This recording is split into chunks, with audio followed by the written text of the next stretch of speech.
Hi, I'm Charlie. This is Stevie. We are Cinema Popcorn. Welcome to another Bad Movie Monday.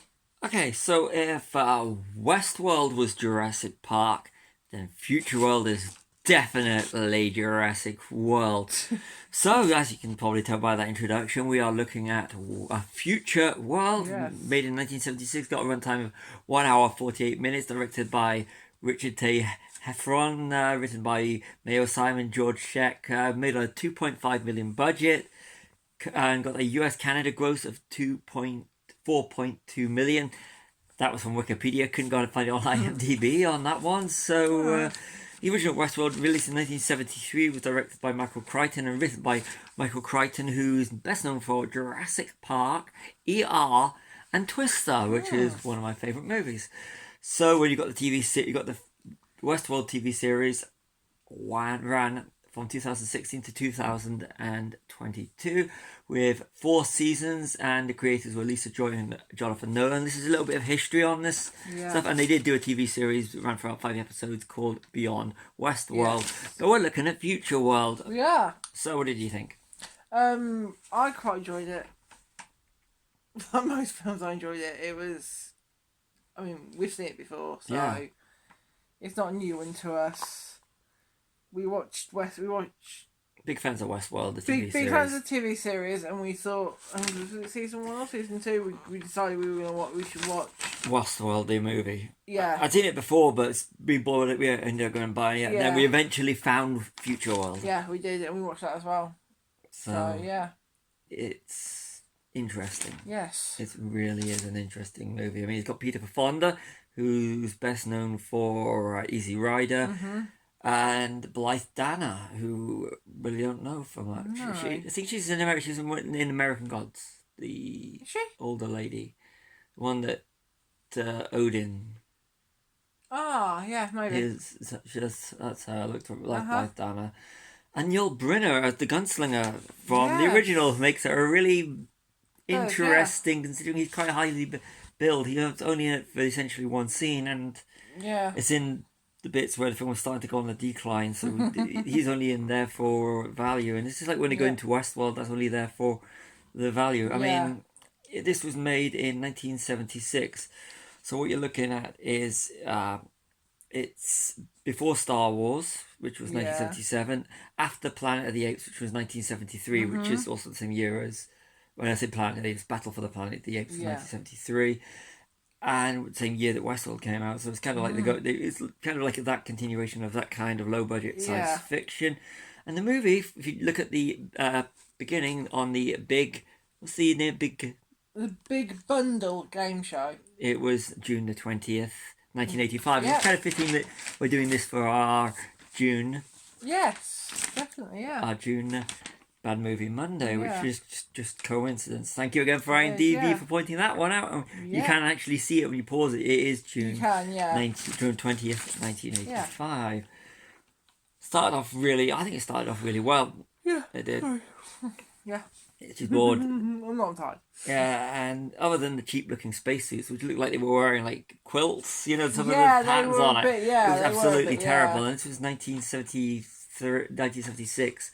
So, and it does look low budget, and it lacks the tension of the original, but it does breed into the paranoia of 1970 movies. Yeah, you've actually made your own notes on this. Yes, one. I have. Instead of telling me what to write. And because looking at your notes, some of them are the same as my notes because you told me to write them. Yeah, you've written them down yourself. I'm writing my own notes on this one, so this is as you go. We do these in one take. Well, it looks like 2, but that's a production thing, which we will eventually sort out. So go from your notes first. Got the creepy eye used for the title credits, and it becomes an eye with an eye, and it's referenced a few times, isn't it? Eye. It's a motif that's used throughout the whole movie. It is, yeah. A recurring one. Yeah. It's set 2 years after Westworld. Yeah. And in the foyer area, when they're looking at the different domes, there is a dome that is grey. And they mention later on in the film about doing an East World. But I think that might... They actually do hint at that with They do hint at that, but I think the grey dome is actually the original Westworld. Out of commission. Yeah. And But they do go into Westworld in the 39 minutes into this 1 hour 48 minutes. They go into Westworld to go, we are still Westworld. Yeah, look, this is Westworld. If you're getting bored of this movie, here's Westworld to pick it up and add a bit of tension. Yeah. There's a hint that Chuck was in Westworld when it happened, just by things that he says. But there's no actual confirmation that he was in Westworld when it happened. He's not in the Westworld film. No. Is he? No. It's just hinted at. Yeah. That he could have been there. Which goes on to the whole thing where you make a sequel and you don't know where you're going to go. You just like hint at things that could have been in the first one. Like with Back to the Future Part 2 where they where they go about the whole chicken thing in the end.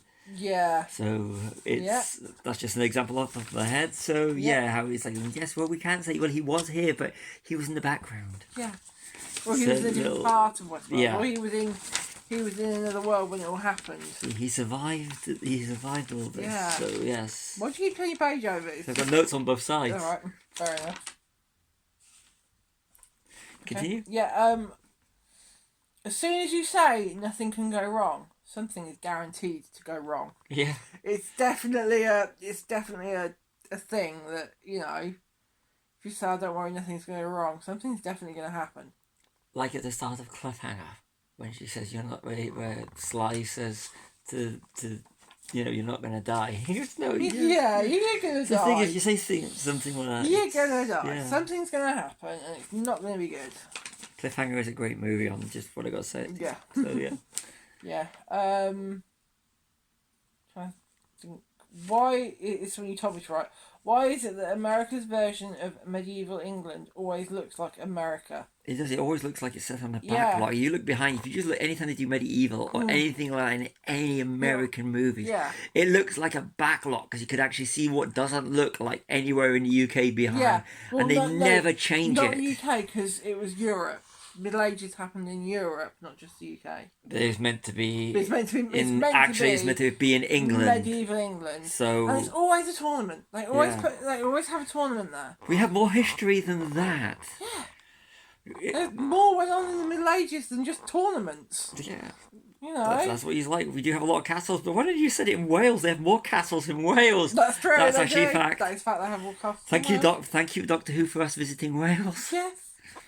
Yes. All the controllers in the control room are robots. Yeah, that wasn't kind of predictable, and it's it breeds into the whole paranoia of change of everything going automated. Yeah. You told me to try this one. How do you make it look like Mars? Red filter. Yeah, red filter, and it was and the way they shot it with the whole snow with red. If you just change it, you'd get into like a James Bond movie with it all going down. Yeah. On the skis, which made no sense of actually in Mars, skiing. It made no sense. Yeah. But then again, there's a lot of things in this movie that make no sense. The control board full of lights. Yeah, typical science fiction thing, especially at the time. Even something Star Wars does. If you look at the Death Star, it's nice to have loads of flashing lights to show futuristic. Yeah.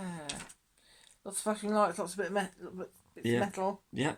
And I've got about the Star Trek style transporter.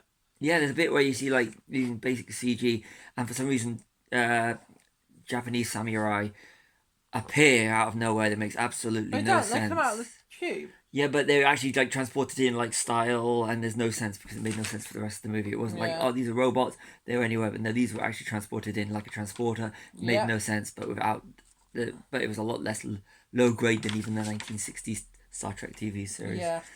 One thing that I actually got watching it was the paranoia. There's very paranoia throughout the whole film, and that's the thing which did remind me so much of like the Invasion of the Body Snatchers, especially at the ending.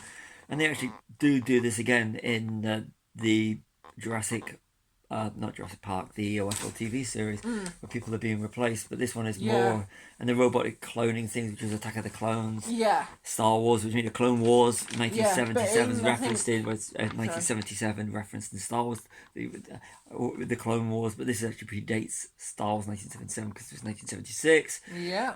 but the whole thing, and it just breeds into the whole 1970s. Like I said, it's the whole paranoia thing. People being replaced, and the whole was it the whole? I think it was the Red Fear and the fear of communism and everything. But it's all fits into the whole thing which was going around in the 1970s. You remember this is the era of Vietnam in the USA, and it was still the Cold War. So you've got all this, even though it was all American in this whole thing, and only the USSR was hinted at with one of the people they replaced. So this is not going on down any political routes. This is just going on the whole fear and paranoia of the time, which I thought was actually good, and they're bringing it to sci-fi, which is something they do with science fiction and stuff like that. So that's all I'm saying is, and this is not political in any way whatsoever.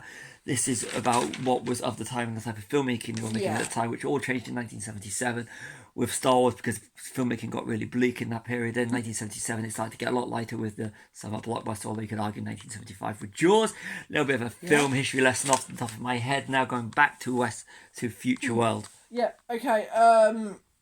One of the samurai looked like he's wearing a hockey jersey. He did look like he was wearing a hockey jersey when he was going from behind. From behind it did look like, I'm guessing it's like a... it was a top, but it's just the way it was badly... It was... and falling onto boxes looked cheap. It did, because when you see one of the samurai falling onto boxes, that's just a very simple crash map for stunt performers, and I just thought that was so cheap. Yeah. The security looked like cheap mall cops. They did. When you see them all, when you saw the doctor and the scientist and the security, looked like mall cops. They did, the fantasy about the gunslinger. Really poorly directed, really poorly shot, and they had that little lovey-dovey hue in the whole film, and it kind of like having Yul Brynner in as like a sex symbol. And it did not work as being in her fantasy. Because why is she fantasizing about a killer robot from the first movie? That she's never actually met. No, so it's unless it was Yul Brynner, and it's all programmed into her head, and she likes Yul Brynner. That scene lets the film down. According to you. Yeah, it did. It kind of let the film down. It kind of really made it go into a whole romantic fantasy, 50 Shades possible. Really? No. Actually, that would be more interesting, robots rather than those films. Check out our 50 Shades Freed. Yeah. Very early CG is good. That's good. It's good a nice bit of early CG in there. And vector graphics, I think, is also called. Yeah. So that was good. Something about the clone. Chuck's clone, kind of got a bit predictable, and when the whole fight at the end, you just know. We'll go back to what we were touching on that. We're going to touch on the ending, so this is completely spoiler loaded. The ending, they could have left it ambiguous about Chuck and Tracy being whether they were the robots that's escaped or the originals, but they kind of said no, we're the original humans, we'll just let it all go down, so you leave the cinema or however you watch it feeling safe, knowing that you've not been replaced or they've not been replaced, and that you are actually you. Ex Machina does this whole paranoia about what is real and what is well, the TV show does but Ex Machina, Westworld, the TV series, because am I human or am I not human? Watch the Westworld TV series, all 4 seasons, absolutely fantastic. And Ex Machina. So my 2 recommendations from this is Ex Machina the movie, Asgard and the Netherlands, another masterpiece. And the Westworld TV series created by Lisa Joy and Jonathan Nolan. So that's those. The soundproofing on the walls. Soundproofing on the walls when they were going into the replicant or whatever you want to call them, the robots. The clones when they were being programmed. You could see it was basic soundproofing. But that was it was just very cheap looking. Bigger.